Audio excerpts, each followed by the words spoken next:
એ ગુજરાતી દેશી ભજનમાં કહ્યું છે, નામ રૂપ ગુણની બાર રે સાહેલી, સતા ગુરુ મળે તો સમજાય છે રે.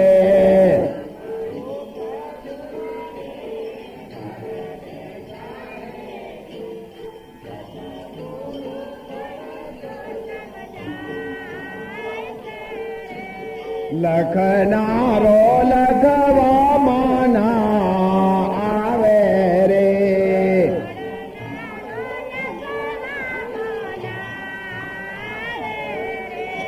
એ લખનારો છે કોણ રે સાહેલી, ગુરુજી મળે તો સમજા. જેને જીવન સાહેબે કહ્યું છે, નહીં પુસ્તક નહીં પાનીએ, નહીં પુસ્તક નહીં પાનીએ, નહીં લખવામાં લીટો, જીવનને ગુરુ ભીમ મળ્યા તો આ દેહ દેવળમાં દીઠો. વગણ લેખરે અક્ષર પાડ્યા અને વગણ લીએ લી, જીવનને ગુરુ ભીમ મળ્યા. અતિ રાત ન થઈ ગયો દી, અડધી રાતે પ્રેમ જ્યોત પ્રકાશ થઈ ગયો. મૂળ દ્વાર કો બંધ કરો, પવન ચढ़ाओ गगन, नाद बूंद जब एक मिले तब जल हळे ज्योत रतन. ત્યારે राम नाम रतन, हीरों की गादियों रतन का प्रकाश. तो बीज मंत्र निरंजन जोगी की पास. निरंजन जोगी ने ईश्वर पार्वती को दिया, ईश्वर पार्वती ने धरिया ध्यान, स्वर्ग भुवन से उतरा विमान, तब बीज मंत्र मुक्ति का ठान. અને એવું એક ભજનમાં પણ કહ્યું છે, ગુરુજી મહામંત્રનો છે મોટો મહિમા, વખાણું બ્રહ્મના વેદમાં. મહામંત્ર છે એનો મહિમા એ વેદમાં વખણાય છે. એ નથી ચાર વેદમાં, ચાર વેદમાં એ નથી, એ વેદમાં છે ને. એટલા માટે કબીર સાહેબે કહ્યું છે, વેદ हमारा भेद है और हम वेदन की माए. जहां कबीरा रम रहा तहां वेदन को गम नहीं. પણ ક્યાં? એ 52ની 12ની ભૂમિકાની વાત છે.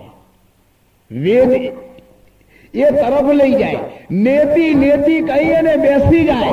કોઈ પણ ગામડા ઉપર તમારે એસટી બસ જતી હોય ને, એટલે એ ગામડાના રોડ ઉપર બોર્ડ લગાવેલું હોય, પાટણ. પણ તમે બોર્ડ ચોફેર ફરફર કરો, પાટણની બજાર આવે.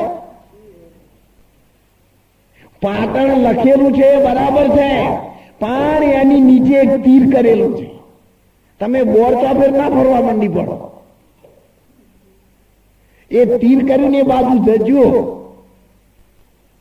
તો જ પાટણ આવશે ને પાટણની બજાર તમને દેખાશે. પણ ઉલટું પકડવાનું છે. તમે અહીંયાથી બસમાં કે રેલવેમાં ગાડીમાં કે જીપમાં કે તમે બેસો એટલે સવારે મહેસાણા જાઓ એટલે તમે એકદમ પોકાર કરે, બધી પબ્લિક પોકાર કરે, મહેસાણા આવ્યું, મહેસાણા આવ્યું, મહેસાણા આવ્યું. મહેસાણા નીચે પડ્યા છે. મહેસાણા તો ત્યોનું ત્યો છે, ઊંડા પાયા વાળું. તમે મહેસાણામાં આયા એવું બોલો અને આળવું પકડવાનું છે. એને સીધું કેવી રીતે થાય? જ્યાં સુધી સંતો આપણને શાન સમજાવતા નથી ત્યાં સુધી આપણી જોડે વસ્તુ હોય છે પણ સમજાતી નથી. અને જ્યારે બીજ વવાય છે ત્યારે અંદરથી એકી સાથે બે વસ્તુ તૈયાર થાય. ઉપર જાય એનું નામ કહેવાય થડ, અને નીચે જાય એનું નામ મૂળ. અને એ બે જ્યારે ફૂટે ત્યારે બીજ ખલાસ થઈ જાય. પછી એ બીજ ક્યાં મળે? તરી અને ટોચ ઉપર.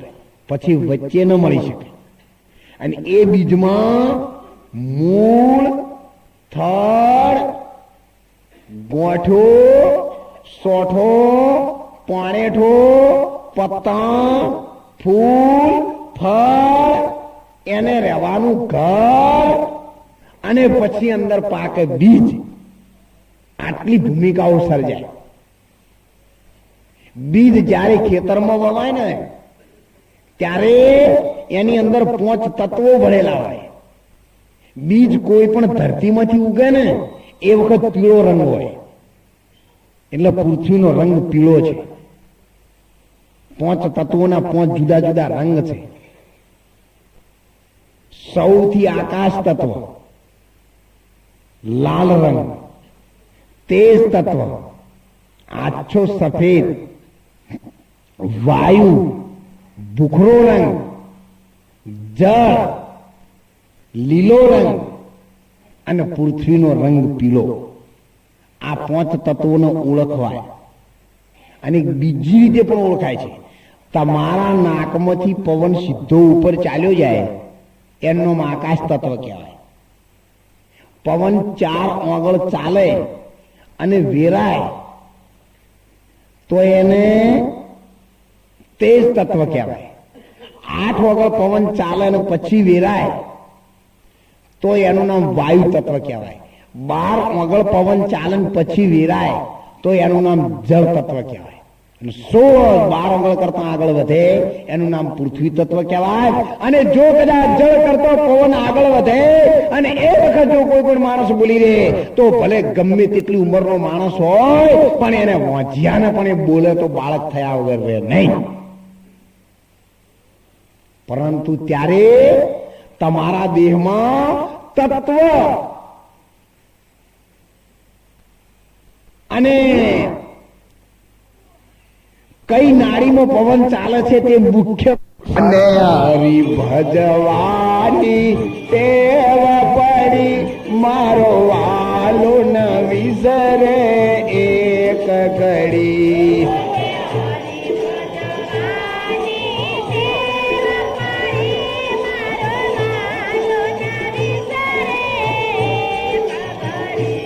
ઓમ જય રઘુનંદન જય સિયા રામ જાનકી વલ્લભ સીતારામ.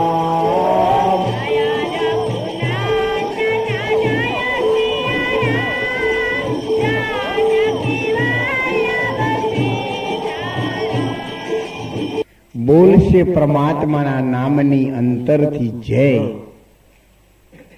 એના વિષય વિકાર વ્યસનોની થશે ક્ષય.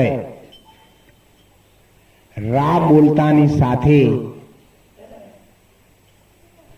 મુખ પોળું બને છે અને મ બોલતાની સાથે દરવાજો બંધ થઈ જાય છે.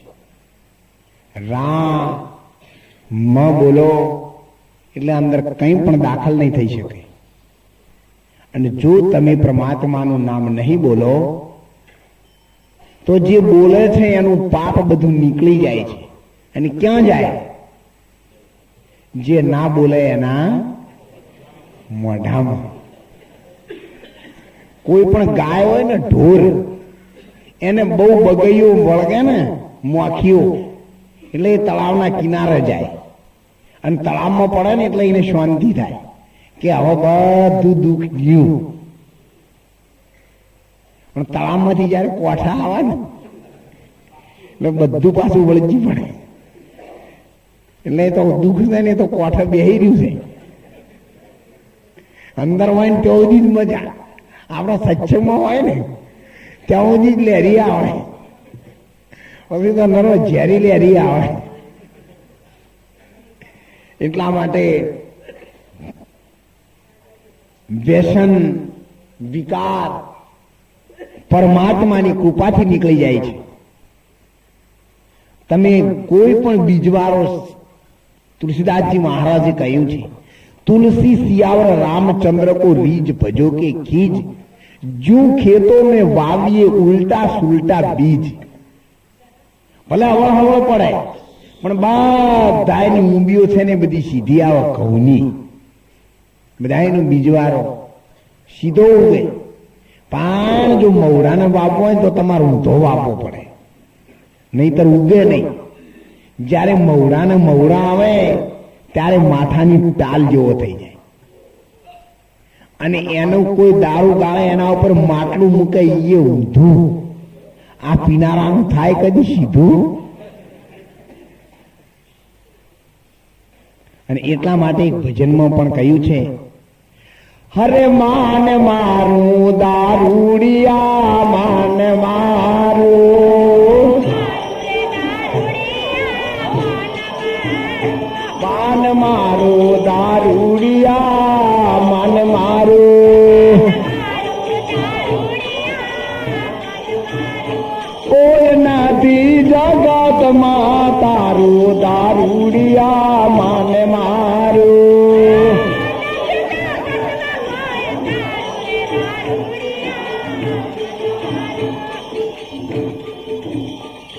અરે 4-5 દારૂડિયા ભેગા મળ્યા અને કરે દારૂની વાત. કોઈ પાયલી કાઢે, કોઈ અધેલી કાઢે, અને કોઈ પહોંચ્યું કાઢે, અને કોઈ ખાલી આકોટો કાઢે. અને એમ કરતા કરતા એક બાટલીના પૈસા કાઢે. અને એક વખત એવો આવે ત્યારે પોતે અંદરથી નીકળી જાય. દારૂ એનામાં જાય છે, બાટલીમાંથી દારૂ એનામાં જાય છે, અને એ બાટલીમાં જાય છે. જેથી બાટલીનો બૂચ થઈ જાય એ દારૂડિયો મરી જાય. એ દારૂડિયાનું માપ છે. ત્યારે એક ભજનમાં સંતોએ કહેલું છે કે પોતાની પત્નીના દાગીના વેચ્યા, ખેતર વેચ્યું મવડા વાળું દારૂડિયા મન મારું. અને પછી તારા ઘેર આવશે પોલીસ વાળું ધાડું.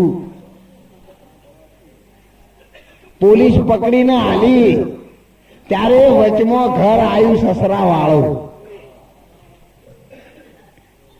ત્યારે એને કહ્યું મારા સસરાનું ઘર છે, ભાઈ જઈ આવે. તાણે સસરાના ઘેર જયારે અડધી રાત્રે પોલીસ લઈ જાય તો સસરો ડબ્બો ચડાવીને બેહી રહેલા.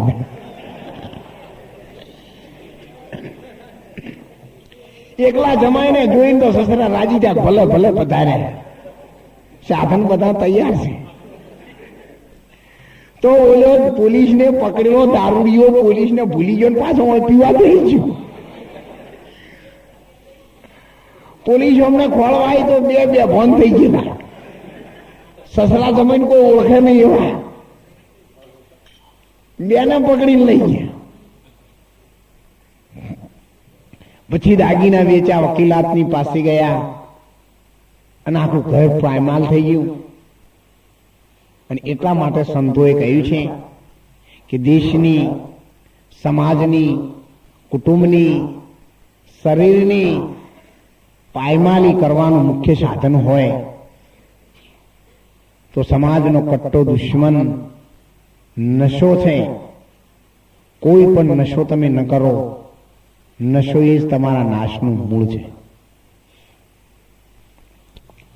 તમને લાગશે કે આપણે છોડી શકીશું, પણ એ છોડવા વાળા તો કેટલાય ફેંકાઈ ગયા છે. લાગ્યા પછી કોઈ છૂટી શકતા નથી. અંજામ એનો ખરાબ છે. અને એટલા માટે સંતોએ કહ્યું છે કોઈ પણ પ્રકારનો નશો સીધો માણસને બીજ ઉપર અસર કરે છે. ખેતરમાં ખામી નથી ને બીજમાં નથી બગાડ, કણ ફાટીને કોકર બને વેળાતણા છે વિકાર. बिरण बिना सुमरण नहीं, बिरण बिना नहीं रोग, बिरण बिना भक्ति रही और बिरण बिना नहीं योग. જ્યારે તમારા શરીરમાં બીજમાં ખામી પડે ત્યારે જ તમારા શરીરમાં રોગ દાખલ થઈ શકે. આખી બોડીમાં પાવર કોનો છે? બીજનો બેટરીમાં જે પાવર છે ને એનું તેજ બધાયમાં છે. એમાં દેહમાં પાવરનું કામ બીજ કરી રહ્યું છે. એ બીજમાં 5 તત્વો અને 3 ગુણ છે.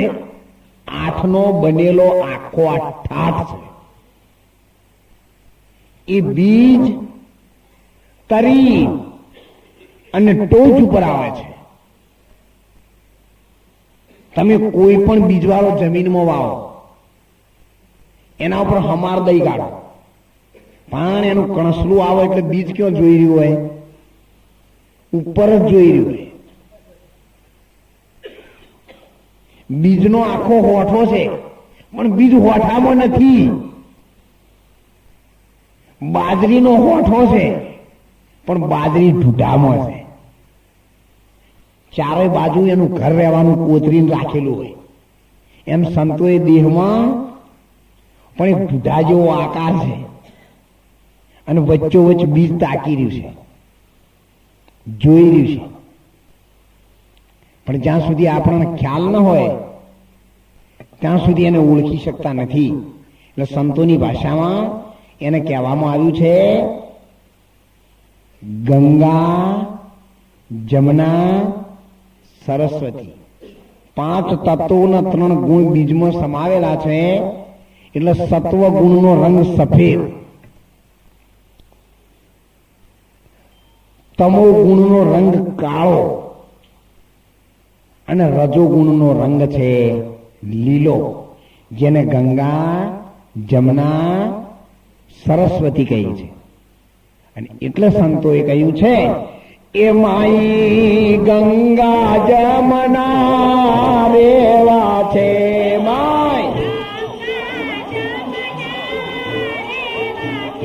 માઈ ગંગા જમના રેવા છે.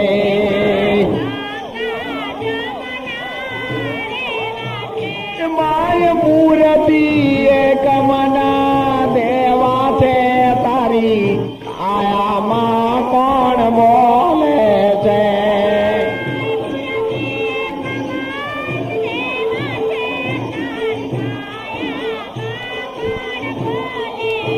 બોલીએ કૃષ્ણ કનૈયા. એટલે સંતોએ કહ્યું છે સત્વ ગુણથી, રજો ગુણથી અને તમો ગુણથી આકાશ બન્યું.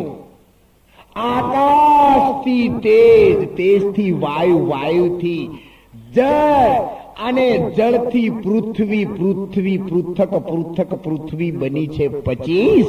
સાચા સદગુરુ જો મળે તો સુધારે આપણું શીશ. ત્યારે શીશે ધબળ મંગળ ગુણ ગાયા, મારી દેહમાંથી દર્શન પાયા, અને સદગુરુ મળ્યા મને એક સહેજમાં. રજો ગુણથી 10 ઇન્દ્રિય બની.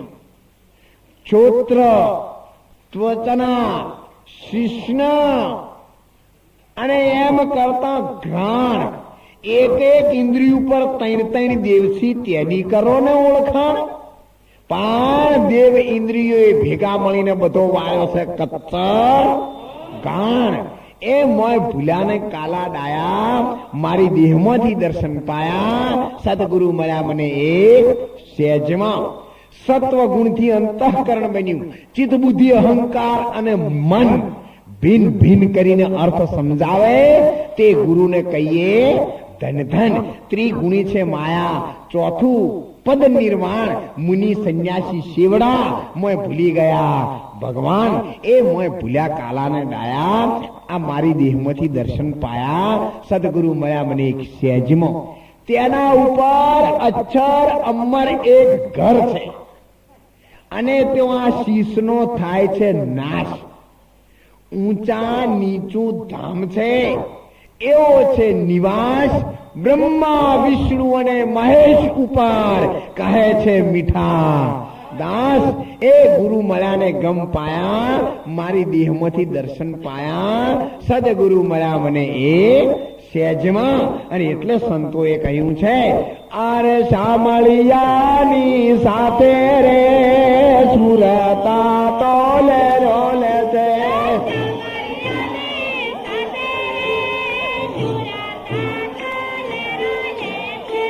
વેણીના ગાતે રે અનુભવની વાતો કે છે. ત્રિવેણીના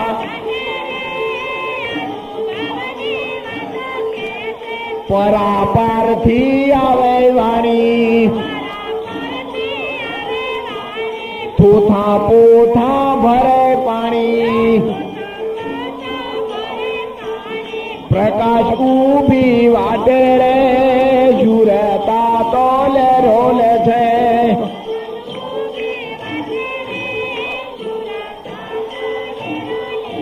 બોલીએ કૃષ્ણ કનૈયા.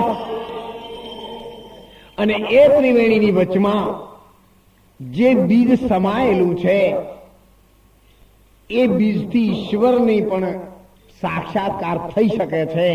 અને એ બીજના ભેદને જાણે તો દેહની રચનાને પણ એ જાણી શકે છે.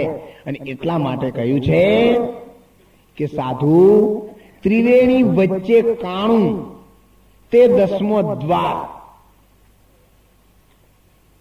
તેમાં થઈને નીકળશો બહાર તો દેખાશે અલખ તણો દરબાર.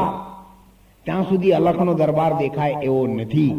એ વાતો થી ઝીણી મોટા કુહાડા કઈ ન કાપે અને લોઢું કાપે તે ઝીણી.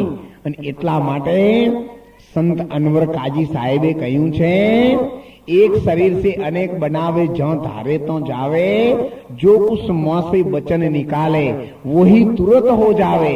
तब हम उसको शीत विचारे और सीधी सब खोटी, 3 काल की बात बनावे 14 लोकन की जाने, अपनी काया अमर राखे तब सिद्धि परमाणे. पण क्यारे ए निरंजन माला घट में फिरे दिन रात, दिवस અને રાત દેહમાં નિરંજનની માળા ફરી છે. નીર વત્તા અંજન. નીર એટલે પાણી અને અંજન એટલે ટપકું. ત્રિવેણીમાં પાણી ભરેલું છે અને એમાં એક દિવાસળીની સળી જેટલું ટપકું છે. અને એ અંજન છે. એમાં તમે દેખાવ છો. તમે તમોને ઓળખો તો હરી તમને ઓળખાય. સંતોની જાતોને પૂછીએ, કરીએ નેણાનો મૂલ. નેણાનો મૂલ તમે શું કરો? તેગો તાણીને જુઓ તો હરન હરિજન એક છે. જેમ પાણીમાં પાણી ભૂતનાથ ચરણી અખો ભણે, પણ વાતો કોઈ જે વિરલે જાણી. અને એટલે સંતોએ કહ્યું છે, અરે તારા નેણ પર નિશાન ફરકે છે,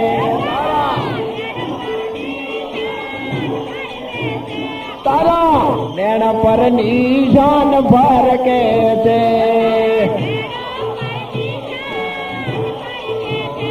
એ જોઈને મને મારું અરગે ચડે તારી આયામાં કોણ બોલે છે.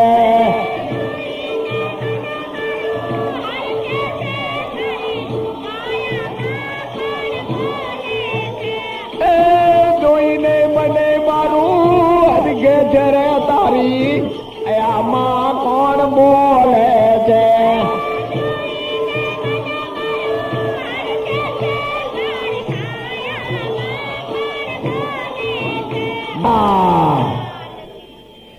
તત્વનો સાર ત્રિલોકમાં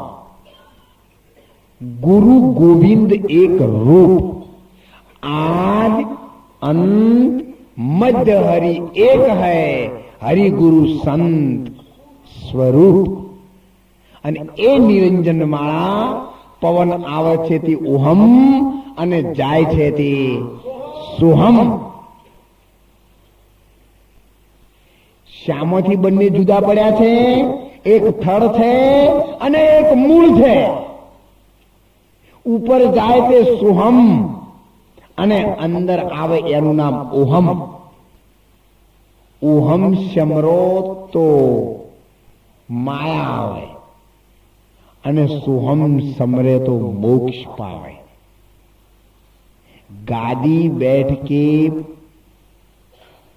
शिव ने उमिया जी को किया, जपनते जाप कटनते पाप अलख निरंजन आपो आप साईं को सलाम और गुरु को प्रणाम। પછી જેવી ઓહમ અને સોહમ બંનેની જ્યારે પકડ થાય અને બીજની અંદરથી બે પવન છૂટા પડે છે ત્યારે એક પરમાત્માની સાથે મિલાવે છે, બીજો માનવ દેહ પ્રાપ્ત થાય છે, તેને અઢળક માગે તેવું મળે છે.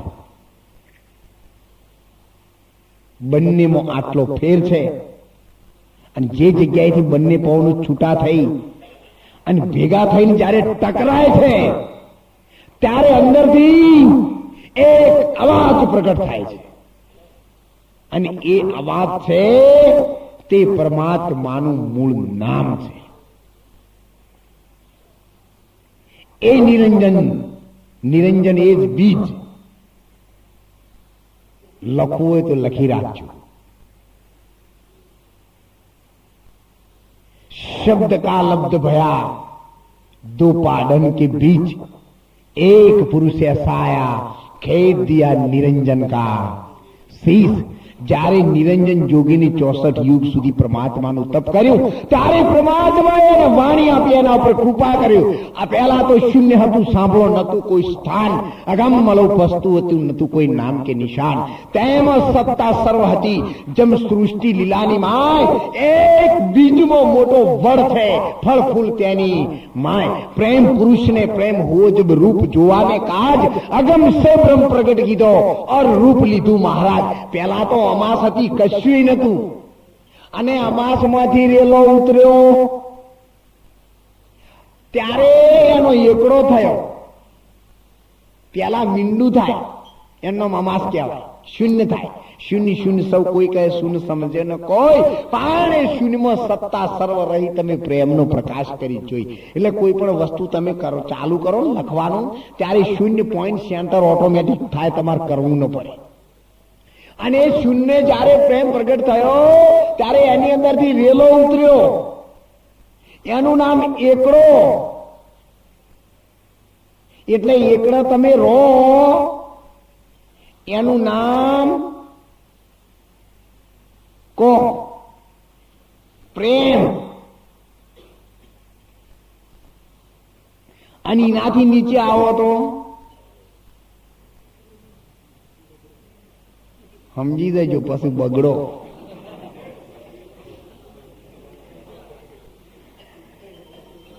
અને જો એનાથી પછી નેતા ઉતરો તો હવ તમન કે હવ આના હવે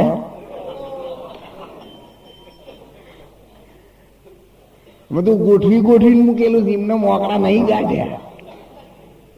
તમારે જો આવું એ દેજો.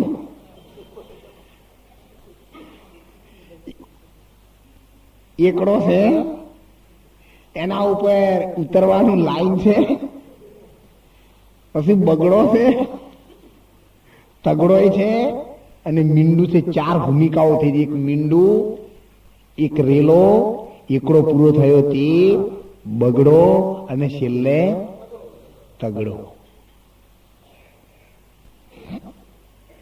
ત્યારે સંતોએ કહ્યું છે કે ઉપર મીંડું છે તે સૂર્ય છે, લીટું છે તે કિરણ છે, બગડો છે ને એ તમારું બીજ છે. ઓમ ગુરુજી શુક્તિ આઈ શક્તિ ક્યાં લાઈ? શક્તિ એક ઈંડ લાઈ. ઈંડના બનાય 2 ભાગ, પહેલી બનાવી પૃથ્વી, પછી બનાવ્યો આપ. એટલે શક્તિ અલગ પુરુષની અંદરથી જ્યારે આવી ત્યારે ગોળો લઈને આવી. ગોળો મીન્સ બીજ, અને બીજ એ નિરંજન. અને એ નિરંજનમાંથી જે પવન ઉલટ સુલટ ચાલી રહ્યો છે એ પરમાત્માથી જુદો નથી.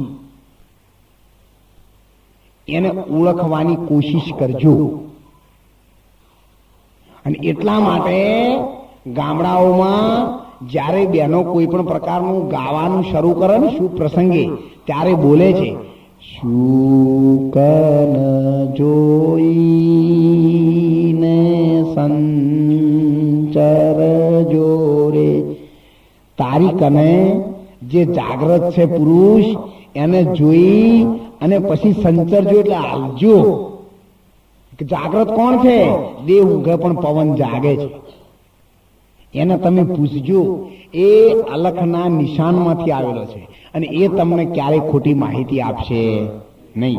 પણ એને આપણે ઓળખવા કોશિશ કરી નથી.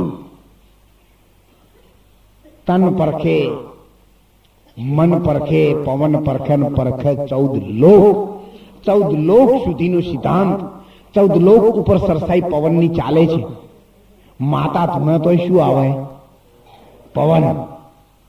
અને દેહમાં પહેલા દાડે શું આવે અને જાય ત્યારે શું જાય? પવન. એટલા માટે રવિ સાહેબે કીધું છે કે તારા કરનારાને ઓળખો, પારખનારાને પરખો. રામ કોણે બનાવ્યો? પવન ચરખો. અને એ ચરખો કયો? ઓહમ અને સોહમની જે ઘટમાળા ફરી રહી છે તે શામાંથી પ્રગટ થઈ છે? બીજમાંથી.